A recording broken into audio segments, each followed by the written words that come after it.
말씀은 제가 읽을 때마다 제게 큰 은혜가 되고 위로가 되는 말씀입니다. 목회자이지만 목회자도 인간이기 때문에 사역을 하다 보면 외로울 때가 있고 지칠 때가 있고 때로는 위기를 만날 때도 있습니다. 그런데 그때마다 저는 이 요한복음 6장 이 말씀으로 돌아와서 쉼을 누립니다. 그래서 마치 이 요한복음 6장의 본문의 말씀은 제 영혼에게 있어서 로된 나무 그늘과 같은 말씀입니다. 그래서 이 말씀을 묵상하다 보면 나를 사랑하시는 하나님을 만나게 되고 여전히 나를 위해서 일하시는 예수님을 만나게 돼요. 그래서 그 예수님으로 인해서 다시 용기를 얻고 또 믿음을 가지고 다시 회복되어서 주의 사명의 길을 걸어가게 됩니다. 제가 은혜 받은 말씀이기 때문에 이것을 어떻게 말씀을 전할까 많은 고민을 해보았어요.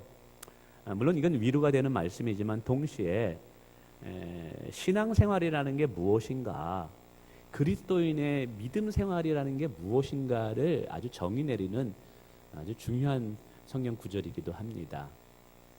그래서 이 설교의 내용을 제가 받은 은혜, 제가 받은 고민, 또 그 고민들을 어떻게 말씀을 통해서 해결했는지를 소개하면서 말씀을 묵상하면 좋겠다라는 생각이 듭니다.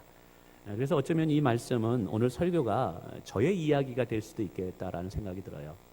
근데 공감이 좀 돼야 되는데 어떨지는 잘 모르겠습니다만 주님께서 은혜 주시기를 원합니다.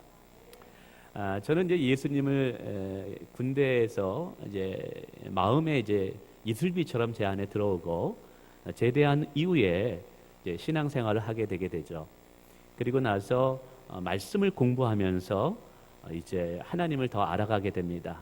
그리고 말씀 공부를 통해서 성령을 경험하게 되고 말씀을 통해서 제가 거듭나게 됩니다. 그리고 그 말씀을 통해서 하나님이 나를 얼마나 사랑하는가를 깨닫고 구원이 무엇인지, 구원이 얼마나 귀한지를 제가 알게 됩니다. 근데 이 예수님의 사랑과 나를 향한 구원의 은혜를 깨닫고 나서 너무 기쁜 거예요. 너무 감사한 거예요. 그래서 하루 종일 길을 가고 차를 타고 지하철을 타고 다니면서도 이상하게 해서 제 입에서 찬양이 끊어지지 않는 거예요. 그러면서 계속 입에서 찬양이 나오는 거예요. 너무 행복한 거예요. 밥을 먹지 않아도 배부른 거예요. 제 삶은 변한 것이 없는데 예수님이 내 안에 들어오시고 성령을 통해서 내 안에 은혜가 주어지니까 제 삶은 변화된 것이 없는데 마치 세상을 다 가진 것과 같은 느낌이 드는 거예요. 지금 생각하건대 그것이 제 안에 하나님 나라가 임했다라는 증거였습니다. 근데 너무 행복하고 감사하다 보니까 오히려 불안함이 생기는 거예요. 무슨 말이냐? 그런 거 있잖아요. 우리가 너무 행복하다 보니까 이 행복이 오래 가지 못하면 어떻게 하지? 이 행복이 깨어지면 어떻게 하지? 걱정이 될 때가 있다 이 말입니다. 연인들 간에 이제 사랑의 교제를 하는데 너무 사랑이 그냥 알콩달콩한 거죠. 근데 뭐 걱정이 드는 거예요. 이 중간에 깨지면 어떻게 하지에 대한 염려, 근심들. 저도 그랬어요. 이 좋은 구원이 취소되면 어떻게 되지? 내 안에 예수님이 계시는데 내가 이걸 놓쳐버리면 어떻게 되지? 왜냐하면 저는 저를 잘 알고 있었어요. 저는 제가 작정하고 결단한 다음에 어떤 계획을 세우고 나서 그것이 끝까지 이룬 적이 별로 없었던 것 같아요. 예를 들면 시험을 앞두고 나서 시험 계획은 멋지게 세웁니다. 이렇게 하면 제가 보건대 전교 1, 2등 할 것 같아요. 그런데 그 계획을 세워놓지만 계획을 실천해 본 적이, 끝까지 가본 적이 없는 거예요. 그래서 이런 말 있죠. 작심삼일. 작심삼일에 사는 인생이 사실은 저의 인생이었습니다. 그만큼 제가 의지가 약했던 것이죠. 그래서 제가 걱정이 생긴 거죠. 이렇게 내 의지가 약한데 내가 믿음 생활하다가 이 믿음이 내가 잃어버리면 어떻게 하지? 나도 나를 믿지 못하는데 나의 신앙이 변질되면 어떻게 하지? 누가 나의 믿음을 보장할 수 있단 말인가? 나같이 의지가 약한 자도 끝까지 믿음의 경주를 완주할 수 있을까? 이거에 대한 불안과 걱정, 이 하나님이 주시는 행복과 축복을 놓칠까봐 이 걱정이 되었어요. 혹시 이런 고민 해본 분들 있을지 모르겠어요. 혹시 내가 구원을 받았는데 중간에 내 구원이 취소되면 어떻게 하지? 라고 고민하는 분들이 있다면, 그래서 이런 고민이 있을 때 지혜가 생기더라고요. 그래, 맞아. 목사님이 말씀하셨어. 우리가 하는 모든 고민들은 대답이 성경 속에 있다. 성경 안에 대답이 있다. 그래서 이제 성경을 막 찾아봤어요. 읽어봤어요. 그러는 중에 오늘 요한복음 6장을 넘어가게 되었죠. 그때 성령 하나님께서 제게 어떻게 보면 영의 눈을 열어준 거죠. 하나님의 말씀을 깨닫는 은혜를 제 심령 가운데 허락해 주셨어요. 그리고 오늘 본문을 읽는데 제 안에 있는 무거운 짐이 가벼워지는 거예요. 그리고 제 영혼이 안전하다라는 것을 다시 한번 확신하게 됐어요. 그 이유는 뭐 때문이냐면, 결론적으로 이야기하면 예수님이 나를 위해서 일하셨고, 예수님이 오늘도 나를 위해서 일하고 계시고, 그리고 앞으로도 예수님은 나를 위해서 일하고 계시 분이기 때문에 제가 안전함의 확신을 가지게 되었습니다. 그래서 오늘 이 본문을 이제 세 가지의 관점으로 여러분에게 이제 소개를 합니다. 첫째는 뭐냐면, 내가 구원을 어떻게 얻었는가를 기억해 보시자는 거죠. 이거를 얻을 때 우리 영혼의 안전함을 느낍니다. 내가 구원을 어떻게 얻었는가. 제가 처음 교회를 나갈 때 사실은 저의 선택과 결단에 의해서 교회를 나가게 됐죠. 군대를 제대하고 뭐 누님이 교회 한번 나와보지 않겠냐. 근데 제 마음에 그래, 한번 교회를 나가 봐야 되겠다. 근데 그 전에는 사실 제 친구가 고등학교 때 저를 전도하려고 했지만 왠지 모르는 무엇이 나를 묶고 있다라는 느낌이 들어서 계속해서 그 전도하는 아이의 친구를 향해서 반항했어요. 그래서 말 같은 말잖아, 너나 잘 믿어라, 그러면서 막 그런 거 있잖아요. 우리가 전도하다 보면 또 어디서 주워 들은 이야기 있어가지고 교회에 목사님 비난하는 얘기는 잘하잖아요. 제가 막 그렇게 했거든요. 그럼에도 불구하고 제 깊은 곳에 뭐가 들어있었냐 하면, 만약에 하나님이 계시면 한번 저를 만나주시면 안 되겠습니까? 이런 것이 있다. 그러면서도 계속 거절했죠. 그러다 보니까 사실 이제 군대에 가서도 믿음 좋은 한 친구를 만나게 돼서 신앙에서 이야기를 듣고 제 마음이 좀 열리게 됐어요. 근데도 아직까지는 이제 교회에 본격적으로 나가지 않게 되죠. 제 휴가 나와서도 저희 누님이 이제 교회 같이 나가자 그러면 이제 주일날 교회를 나갔어요.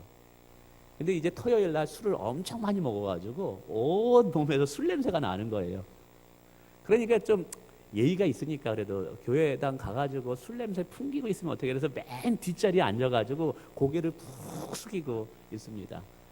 제가 지금 그분들 보면 과거의 저의 모습을 보는 것 같아요. 그래서 술 냄새가 날까봐 입은 이제 다물지 못하고. 그래서 이제 교회를 나갔는데 지금도 참 이상한 거는 목사님의 설교를 듣는데 한 가지도 무슨 말 하는지를 모르겠어요. 이게 목사님이 무슨 설교하는지 도대체 저게 무슨 말인지 이해가 안 되는 거예요. 이해가 안 되는 거예요. 그래서 제대를 하고 나서 이제 교회를 다니라 그래서 이제 어떠냐 그래서 이제 그래 한번, 왠지 나는 교회를 다녀야 될 사람인 것 같아서 교회를 다니기로 결단하고 선택해서 이제 교회를 다니게 됩니다. 그래서 제 마음속에는 신앙생활 처음 할 때는 무슨 생각이냐면, 구원이라는 게 뭐냐, 구원 얻으면 뭐냐, 이건 내가 선택했다, 내가 결단했다. 오늘도 여러분이 결정해가지고 선택해서 이 자리에 나온 것 같잖아요. 저도 오늘 예배 드릴 때 내가 결정하고 선택해서 이제 교회에 나온 것이다 이제 생각했던 것이죠. 그러니까 모든 신앙생활의 시작의 출발점은 내 의지예요. 내 선택이에요. 근데 가만히 여러분 생각해 보세요. 우리 신앙생활의 어떤 믿음에 흔들리지 않은 것을 나의 의지에 둔다면, 나의 선택에, 나의 신앙생활에 기반을 두면 어떻게 될까요? 여러분, 여러분의 의지 믿을 수 있습니까? 제 인생을 요즘 살아오면서 좀 뭐가 인생이 뭔지를 하나씩 깨닫게 돼요. 그 중에 아주 중요한 깨달음을 얻습니다. 그 중에 하나가 뭐냐면, 내 인생은 내 뜻대로 안 된다는 것을 내가 요즘 깨달아요. 내 뜻대로 되어지는 게 별로 없다라는 걸 깨요. 계획은 세우지만 과연 그 계획대로 되어지는 게 별로 없어요. 여러분 자식들 기르면서 뭐 깨닫습니까? 자식들 여러분 마음대로 되든가요? 여러분 자식들 만약에 여러분의 생각대로 되어진다면 하나님이 여러분을 엄청 축복하고 계신 거예요. 할렐루야. 그냥 그렇습니다. 근데 우리가 아무리 강한 의지를 가지고 결단한다 할지라도 이 결단이 여러분 얼마나 오래 가요? 근데 이 결단에 의해서 나의 믿음을 놓고 이 결단에 의해서 나의 신앙에 흔들리지 않음을 여러분 반석으로 놓는다면 여러분 우리 오래 가지 못해서 다시 흔들리고 다시 자빠집니다. 신앙의 선택과 신앙을 나의 어떤 선택에 의해서 놓는다고 생각해 보세요. 여러분이 선택한 것 중에 100%다 잘한 선택이십니까? 저는요 예전에 예수 믿기 전에 그래서 저는 이제 뭐든지 기도함으로 선택해요. 결혼할 때도 그렇고 뭐 할 때도 그렇고 이제 기도함으로 하나님의 도우심을 받고 하나님의 음성을 듣고 이제 순종하려고 합니다. 요즘도 제가 기도하면서 첫 번째 핸드폰에다 기도문을 적어놓습니다. 기도 부탁할 분들이 있으면 저한테 기도할 제목 이렇게 해주세요. 얼마 전에 우리 박지현 집사님도 뼈가 이게 안 붙은다 목사님 걱정돼요. 그래서 제가 그거를 그대로 제 핸드폰에 기도 수첩이 있거든요. 거기다가 옮겨놓은 다음에 아침마다 기도해요. 기도할 거 있으면 저한테 부탁하시면 진짜 기도해드립니다. 아멘. 근데 어떤 결정을 선택할 때도 절대로 제가 저 스스로 하려고 하지 않아요. 왜냐하면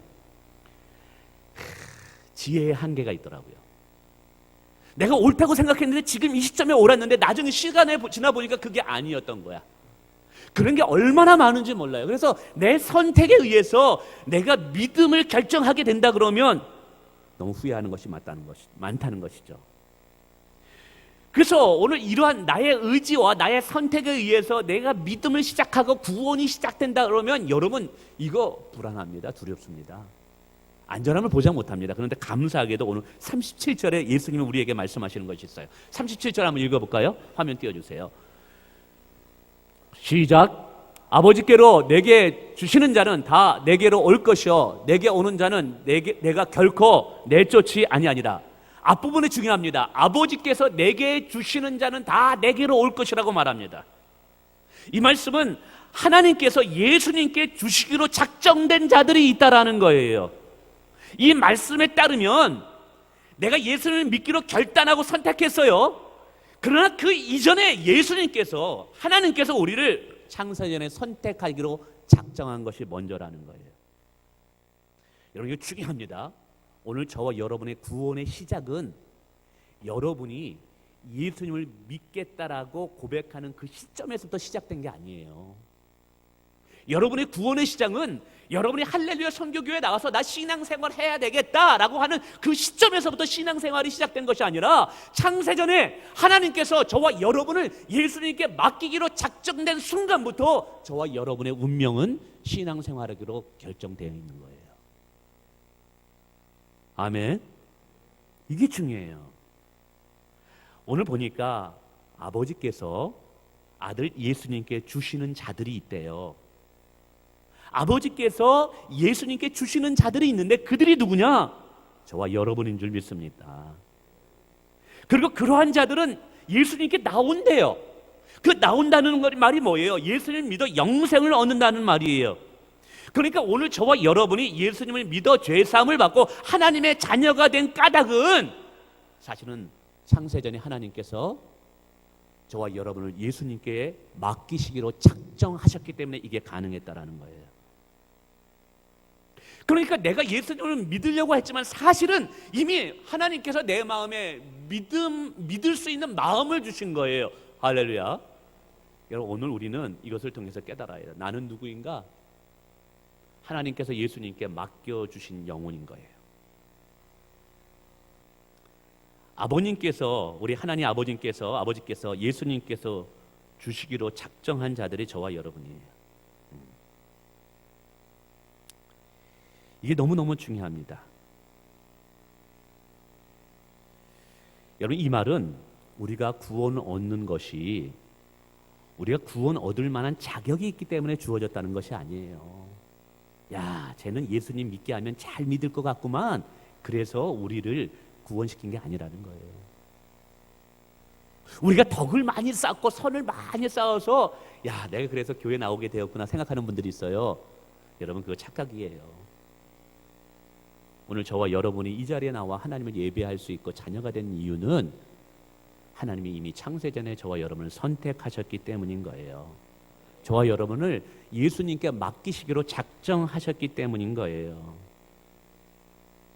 그러니까 이거를 거꾸로 이야기하면 아주 중요합니다. 잘 들어주세요. 거꾸로 이야기하면 오늘 저와 여러분의 구원은 예수님 믿는 시점에서 정해진 것이 아니라 이미 우리가 하나님을 알기도 이전에 창세전에 결정된 거라는 거예요.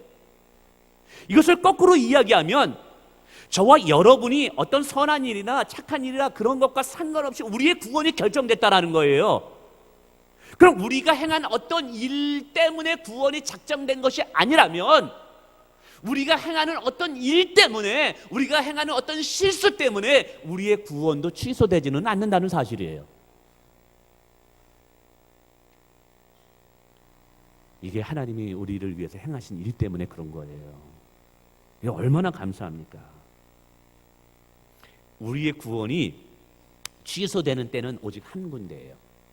언제냐면 예수님이 우리를 버릴 때예요. 예수님이 우리를 버릴 때만이 우리의 구원이 취소되게 됩니다. 근데 예수님이 우리를 버리실까요? 예. 아유, 쟤는 나를 너무나 실망시켜 버릴까요? 그렇잖아요. 오늘 37절 후반부에 말씀하시네요. 내게 오는 자는 내가 결단코 내어 쫓지 아니하리라. 내가 부족해요. 연약해요.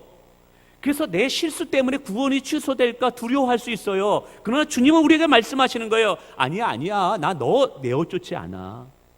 내 모습이 어떤 모습이든지 나는 너를 받아들이고 용납할 준비가 되어 있어. 나는 내가 어떤 모습이니 나는 너에게 실망하지 않아. 나는 너를 받아들일 준비가 되어 있어 라고 말씀하시는 분이 주님이에요. 할렐루야. 내가 어떤 형편에 있든지요, 내가 거지 옷을 입고 있든지 초라한 모습이었든지 실패했든지 상관없어요. 진실한 마음만 하나 가지고 주님 앞에 나오면 주님은 나를 용납하고 받아들여요. 나를 내어쫓지 않아요. 할렐루야. 이 말은 우리에게 아주 중요한 은혜를 주는데 뭐냐? 우리가 하나님 앞에 사랑받기 위해서 너무 애쓸 필요 없다는 거예요. 하나님 앞에 사랑받기 위해서, 인정받기 위해서 용쓸 필요 없다 이 말이에요. 가끔 보면 그런 분들이 있어요. 사람 사이에는 그래요. 사람 사이에는 내가 저 사람한테 인정받고 싶어가지고 엄청 애쓰고 용씁니다. 저 사람한테 사랑받고 싶어가지고 엄청 노력합니다. 왜요? 내가 버림받으면 어떻게 하지? 라는 두려움 때문에 그래요. 그러나 오늘 예수님이 내가 너를 내어쫓지 아니한다 이 말씀은 뭐냐? 네 모습 그대로 내가 받아주겠다라는 사실이에요. 할렐루야. 우리 모습 그대로를 받아들일 준비가 되어 있는 분이 예수님이에요. 우리는 단지 정직하고 주님을 신뢰하는 마음으로 주님께 나아가기만 하면 됩니다. 할렐루야. 이게 하나님의 은혜인 거예요. 은혜인 거예요. 그래서 우리의 구원은 우리에 의해서 주어진 것이 아니기 때문에, 이미 창세전에 하나님에 의해서 주어진 것이기 때문에 결코 우리의 그 무엇에 의해서 취소되지를 않아요. 그래서 저와 여러분은 안전한 거예요. 할렐루야. 두 번째는 구원을 얻은 자들을 위해서 예수님이 무슨 일을 행하시는가를 알면 내가 안전함을 느낍니다. 제가 신앙생활을 이제 하고 예수님을 더 알아가면 알아갈수록 이제 두 가지의 사실은 고민이 이제 생기더라고요. 또 다른 고민이 뭐냐 하면, 이게 영적인 고민이죠. 거룩함의 고민이고, 내 안에 예수님을 기쁘시게 하고 하나님을 영화롭게 하고 그리고 선을 행하고자 하는 마음이 있어요. 근데 이상하게도 또 다른 내 안에 또 다른 내가 있는데, 그거는 반대로 죄를 너무 좋아하는 내 모습이 비치는 거예요. 이 둘 사이에 갈등이 얼마나 많은지 몰라요. 예전에 예수님을 알지 못했을 때는, 하나님을 알지 못했을 때는 죄가 죄인지를 몰라가지고 양심의 가책도 별로 못 느꼈어요. 근데 이제 죄가 무엇인지를 깨닫고 은혜가 무엇인지를 깨닫고 나니까 내 안에 들여다보니까 선보다는 악이 더 많은 거예요. 이상하죠? 내가 하나님을 기쁘시게 해야 되겠어. 그래, 하나님 말씀에 순종하면 복된 인생이 돼. 그런데 그걸 알면서도 또 내 안에 뭐가냐면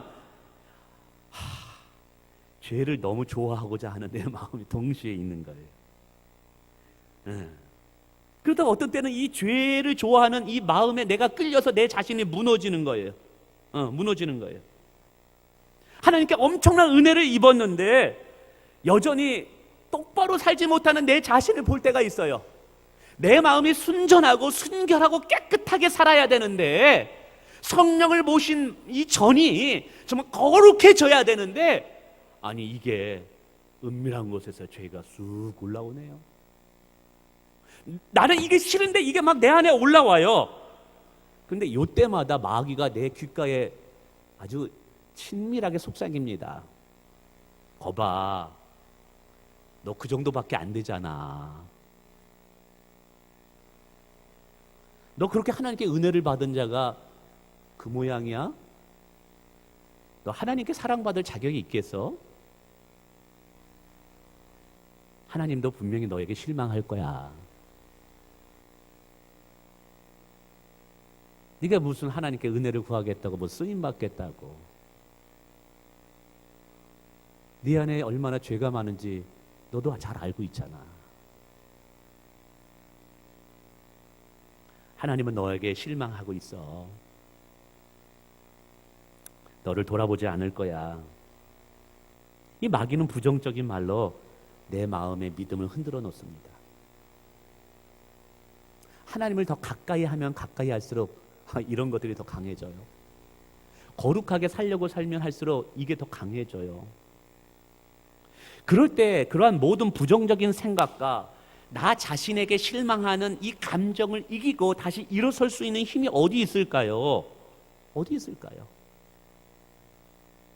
39절에 이런 말씀이 있네요. 한번 읽어볼까요? 전만보 39절 시작. 나를 보내신 이의 뜻은 내게 주신 자 중에 내가 하나도 잃어버리지 아니하고. 여기까지요. 예수님의 이 땅에 오신 뜻이 뭐라는 거예요? 하나님께서 내게 주신 자, 저와 여러분입니다. 하나도 잃어버리지 아니하는 것이, 하나도 잃어버리지 아니하는 것이, 하나도 잃어버리지 아니하는 것이 뭐라고요? 주님의 미션이고 사명이래요.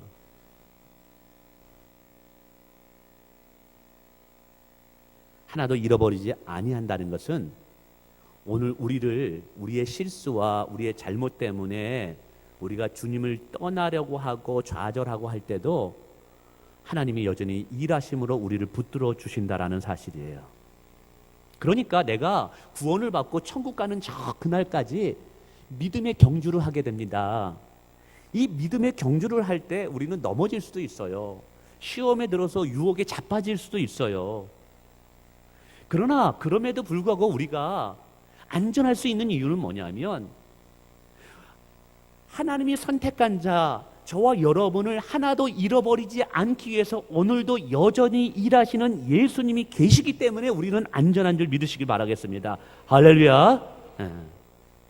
우리가 어려운 문제를 만났다 할지라도, 그리고 낙심된다 할지라도 우리를 잃어버리지 않는 예수님 때문에 우리는 다시 일어날 수 있는 거예요. 할렐루야. 이게 중요해요.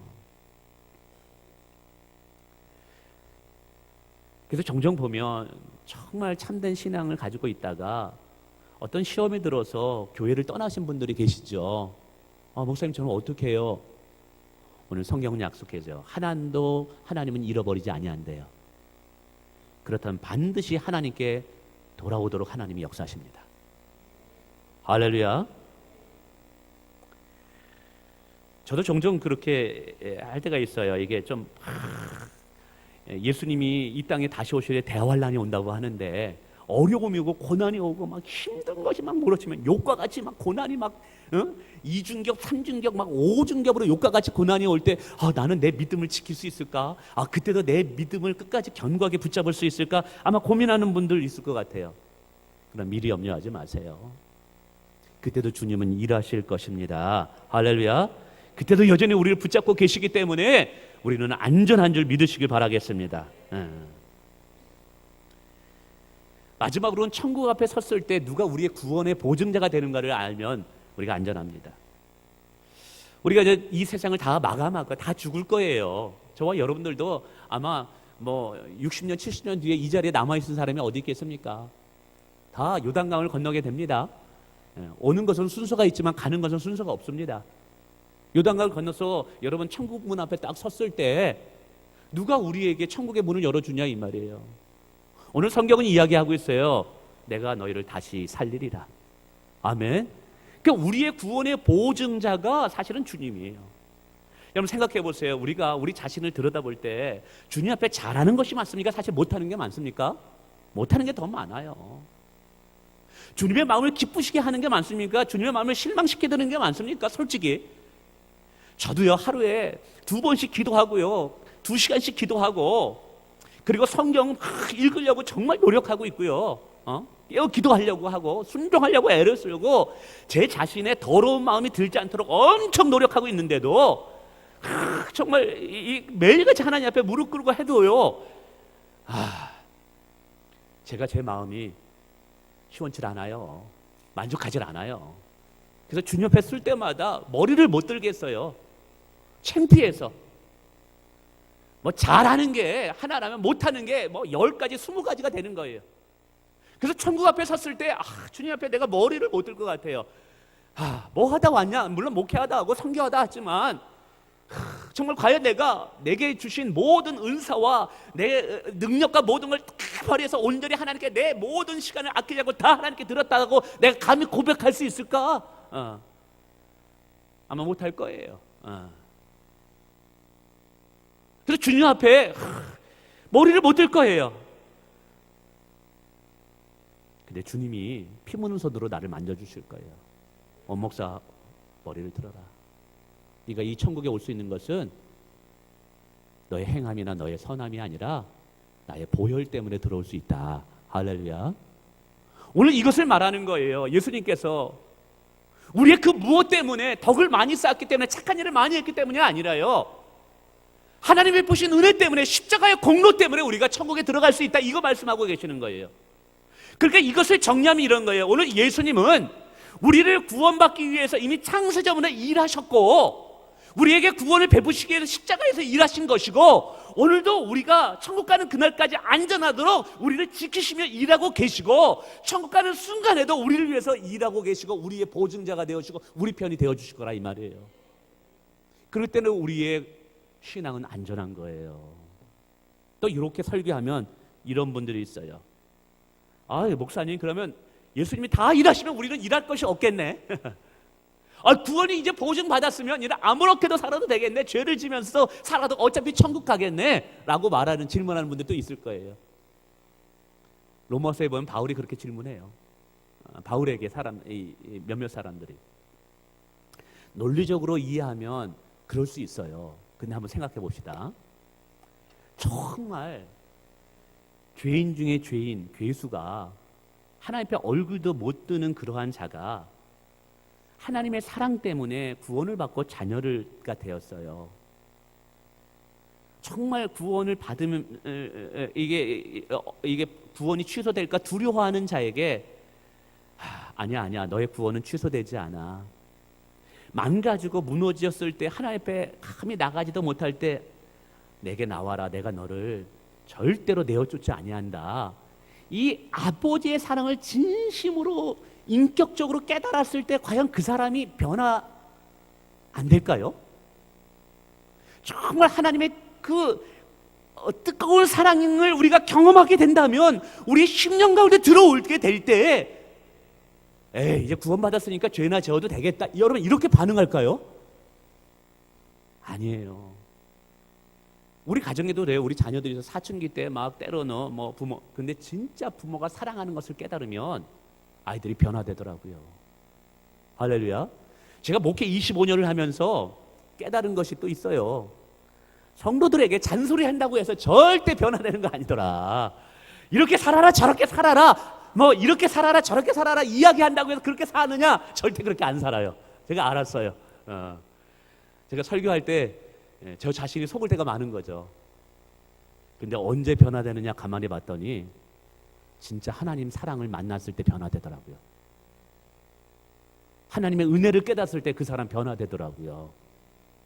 그래서 이 강대상에서 제가 해야 될 것은 뭐냐면 사실은 한 가지밖에 없어요. 하나님이 여러분을 사랑하신다는 거, 이거 매일같이 선포하는 거, 이거 깨달으면 사람 변화되더라고요. 할렐루야. 왜? 제가 그렇게 변화됐으니까. 우리 자녀들 보세요. 잔소리한다고 애들 변화되나요? 안 변화돼요. 부모가 나를 믿어준다고 정말 마음으로 받아들였을 때, 깨달았을 때, 부모가 정말 나를 사랑한다는 걸 깨달았을 때 아이들은 변화되는 거예요. 할렐루야. 그러니까 제가 이걸 깨달았어요. 그래서 제 삶에 정말 예수님이 나를 얼마나 사랑하는 것을 깨달았을 때 내 안에 일어나는 변화가 있더라고요. 저는 저 개인적인 변화가 아니라 이것은 성령님의 은혜를 깨달은 자들의 변화라고요. 첫째는 뭐냐면 예수님을 진심으로 사랑하게 되더라고요.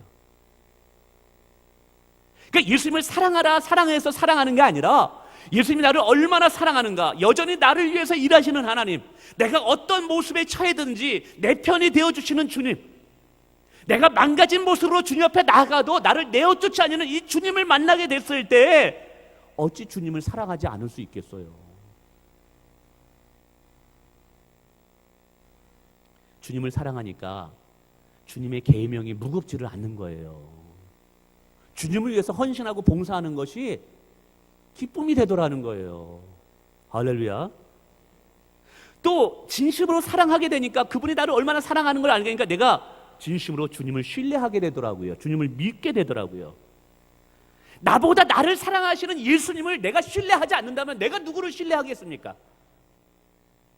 사람들이 사기를 당하는 이유는 뭐냐면 나를 너무 사랑한다고 거짓 사랑을 착각하기 때문에 그러는 거예요. 사랑하면 다 믿어줍니다. 다 풀어줍니다. 내어줍니다. 근데 예수님은 우리에게 사기를 치는 분이 아니에요. 사랑하는 것처럼 사랑하는 분이 아니에요. 진짜 사랑하는 분이에요. 그래서 주님의 사랑을 정말 깨닫게 된다면 주님을 신뢰할 수밖에 없어요. 아멘. 주님을 신뢰하게 되면 세 번째로 단계로 나가는데 주님을 믿고 따르게 되더라고요. 나를 이토록 사랑하는 분이 나에게 말씀한다면 왜 내가 그분을 따라가지 못하겠어? 그분이 나에게 순종을 요구한다면 분명히 이 순종이 때로는 무거운 짐처럼 느껴지겠지만 나를 사랑하시기 때문에 이 순종을 요구했다면 이 순종은 반드시 나에게 복이 된다라는 믿음이 생겨지더라고요. 아멘. 순종할 때 이게 목사님 아니에요. 성령을 통해서 내게 순종을 요구할 때 나를 사랑하시는 분이고 나를 축복하시기를 원하는 분이기 때문에 저는 이제 그렇게 받아들이지 않아요. 무거운 짐이라고 순종을 받아들이지 않아요. 하나님이 나를 또 축복하려고 하시는구나. 나에게 은혜를 주시려고 하는구나. 할렐루야. 그리고 이제 예수님을 위해서 이 땅의 일시적인 것을 포기할 수가 있어요. 이 땅에 잠시 누리는 영광, 이 땅에 잠시 누리는 권세, 예수님을 위해서 내려놓을 수 있게 되더라고요. 그래서 여러분 참 중요합니다. 여러분 이제 말씀을 맺습니다. 신앙생활이라는 게 뭐냐 하면 결론적으로 이런 거예요. 내가 구원을 받기 위해서 용쓰고 힘쓰는 게 신앙생활 아니에요. 구원 받은 것을 내가 이걸 지키려고 또 용쓰고 힘쓰는 게 이게 신앙생활하는 게 아니에요. 신앙생활은 아무 자격도 안 되는 나를 위해서 여전히 일하시는 예수님을 깊이 그 사랑을 깨닫고 그 사랑에 매여서 나 자신을 주님께 드리고 주님을 사랑하고 주님을 신뢰하며 주님을 믿고 따라가는 것이 여러분 신앙생활하는 것입니다. 할렐루야. 여러분 오늘 기억하세요. 오늘도 주님은 일하고 계셔요. 여러분을 위해서 오늘도 일하고 계실 거고 앞으로도 일하실 거예요. 그렇기 때문에 여러분은 어디에 가든지 무슨 일이 있든지 어떤 형편이든지 심지어는 건강을 잃어보고 사업에 어려운다 할지라도 여러분은 안전해요. 왜? 오늘도 주님이 일하실 것이니까. 아멘. 그래서 이 시간에 한번 찬양 하나를